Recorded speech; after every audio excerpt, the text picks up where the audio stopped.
আবার দুইটা দিয়েছে, আরেকটা দিয়েছে, মামলা আরেকটা দিয়েছে।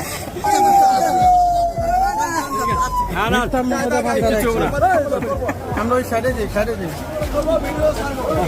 তুমি জানো আমার দিয়া আবার দুইটা দিয়েছে, আরেকটা দিয়েছে, মামলা আরেকটা দিয়েছে। এই মামলাটা কে দিল? এটা মামলা দিয়েছে, ওরা একটা জামিনে দিল। আবার আরেকটা মামলা আবার ইয়া করে রাখছে। আমরা আছি এদিকে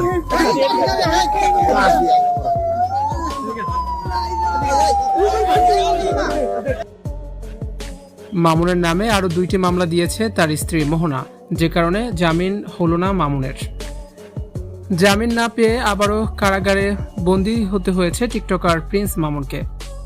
আদালতের বারান্দায় প্রিন্স মামুনের মায়ের বুক ফাটা আর্তনাদ আর কান্নায় ভারী হয়ে উঠেছে চারিপাশ।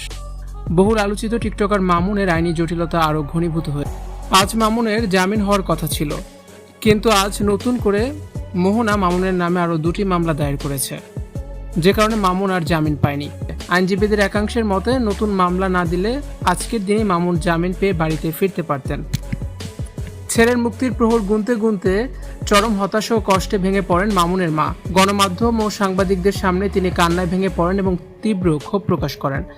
তিনি বলেন, আজ জামিনের আশা করে এসেছিলাম, কিন্তু আবারও নতুন করে 2টি মামলা দেওয়া হয়েছে। আমার ছেলের জীবন এভাবে তছনছ করে দেওয়া হচ্ছে। মামুনের মা আরও অভিযোগ করেন, ষড়যন্ত্রমূলকভাবে একের পর এক আইনি বাধার মুখোমুখি করা হচ্ছে তার ছেলেকে।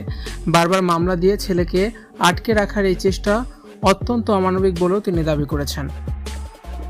উপরওয়ালার উপর ভরসা রেখে এর সঠিক ন্যায় বিচার প্রার্থনা করেছেন। সামাজিক যোগাযোগ মাধ্যমে জনপ্রিয় ও বিতর্কিত এই টিকটকারকে ঘিরে আইন এবং আদালতের লড়াই এখন কোন দিকে মোড় নেয় সেটাই এখন দেখার বিষয়। নতুন মামলার আইনি প্রক্রিয়া শেষ না হওয়া পর্যন্ত মামুনকে কারাগারেই বন্দী থাকতে হবে।